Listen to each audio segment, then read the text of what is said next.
kemudian pada saat ini kami ya mewakili dari prinsipal untuk menyampaikan ya bahwa pada saat ini sebenarnya agenda kita itu lebih kepada ingin menyampaikan bukti pembanding. Oke. Rencananya gitu ya, ingin menyampaikan bukti pembanding yang diminta oleh hakim terkait dengan bukti-bukti elektronik yang kami sampaikan gitu. Nah, bukti-bukti yang kami sampaikan itu memang ada beberapa klaster gitu ya, terkait dengan anak, terkait dengan dalil-dalil yang mereka persangkakan terdahulu lah ya, kan gitu ya. Nah, jadi itu sebenarnya yang kita sampaikan pada hari ini. Nah, tapi rencananya itu mau dilakukan, karena itu tidak ditindaklanjuti, mungkin minggu depan kita akan berikan itu lagi gitu kan. Karena begini, kami meyakini dan selama ini kami menyampaikan bahwa kalau bukti elektronik itu harus ada pembanding. Kenapa itu harus dilakukan? Ini untuk memberikan suatu validitas dari suatu alat bukti elektronik.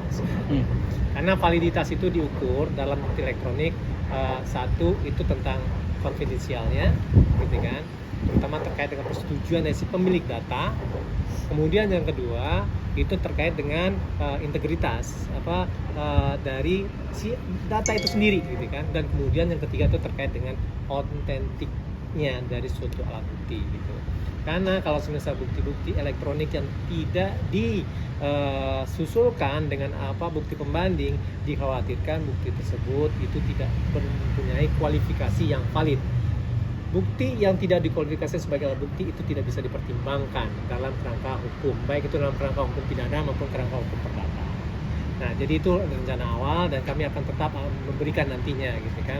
Karena kami berpikir bahwa yang namanya untuk bukti-bukti ini kita akan sampaikan agar nantinya adanya kevalidan dalam hakim mempertimbangkan suatu putusan nantinya. Itu yang pertama. Dan kemudian yang kedua, tapi ada dua saksi, gitu kan. Nah, dua saksi itu yang membantah yang paling mendasar sekali itu terkait dengan anak itu trauma. Ya. Apakah memang benar trauma atau tidak? Biarlah orang itu yang menceritakan sendiri, gitu kan.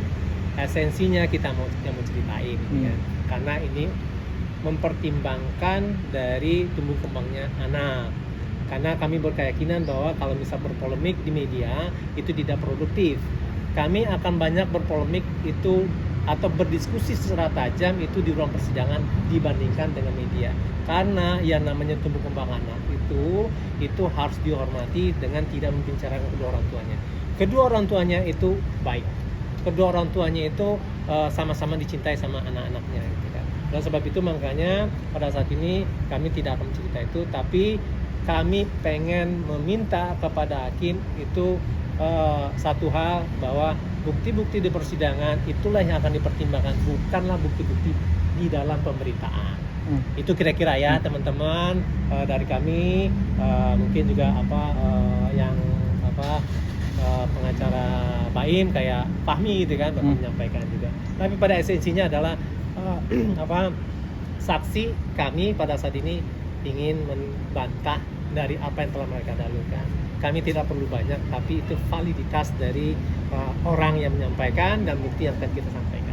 Itu kira-kira teman-teman. Bang, tadi kan untuk sanksinya ada berapa, dan terus di dalam cukup alat lebih ke apa sih Bang, kalau boleh tahu? Dua. Kalau alat kan yang persidangan memang harus alat. Iya. Kalau misalnya alat berarti bukan persidangan. Berarti kan kita kan istilahnya lebih kepada berbisik, gitu kan. Sebenarnya kita ini kan di dalam persidangan berdialektik, gitu kan. Berdialektik itu apa Anda punya, apa yang saya punya, disitulah hakim itu akan merumuskan, memastikan bahwa ini yang benar, gitu kan. Nah, itu yang dinamakan sebagai suatu persidangan yang berbentuk jawab-menjawab, gitu. Persoalan perdebatan itu adalah suatu hal yang biasa, dan itu memang jadi suatu hal karakteristik ya dalam persidangan. Itu kira-kira. Kemarin sempat posting anak bareng-bareng nih, emang pasti merujuk bagaimana sih isu Yang di IG sempat posting mereka berdua tuh Bang. sama anak nih berdua. Mungkin ada poin ke sana atau apa ya? Kalau misalnya kalau saya sih cuman pengen mau bilang ya, hingga saat ini sudah lebih dari 6 bulan anak-anak itu tidak bersama pola. Itu yang disampaikan pola sebenarnya di dalam persidangan. Oke. Saat ini mungkin sudah 3 minggu anak-anak bersama ayahnya di gereja. Jadi anak-anak tidak sekolah sehingga Paula tidak bisa menemui anak-anak pola di sekolah gitu. Jadi itu sih sebenarnya apa terkait dengan yang pertanyaan tadi gitu ya. Ya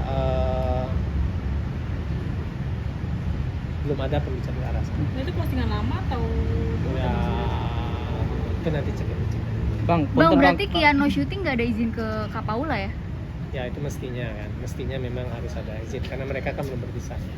Nah jadi dari situ kan semestinya itu ada izin dari orang tuanya. Orang tuanya itu kan bukan hanya Baim ya, tetapi ada juga Paula. Gitu. Nah itu mesti juga ditanya. Itu kira. Mungkin pas dia jebak sampai rumah sakit karena kepikiran anaknya juga bang atau sudah bang? Rumah sakit. Sempat kemarin kan sempat sakit Kak Paula karena membikan anaknya karena abang bilang lama Betul. tidak berjumpa atau seperti apa? Nanti cek ya rumah sakit itu. Ya. Bang, kalau dari Kak Paulanya sendiri mungkin kemarin kan dari pihak Baim hanya menginginkan perceraian ya. Kalau dari Kak Paula sendiri ada nggak sih tuntutan apa gitu yang diajukan untuk Baim sendiri? Pada intinya pada saat ini Paula hanya konsentrasi terkait dengan bagaimana untuk kepentingan dari sana. Oleh sebab itu makanya setiap saat Paula selalu bilang bahwa tolong sampaikan bahwa kedua orang tuanya, mama dan papanya itu adalah orang baik. Itu aja.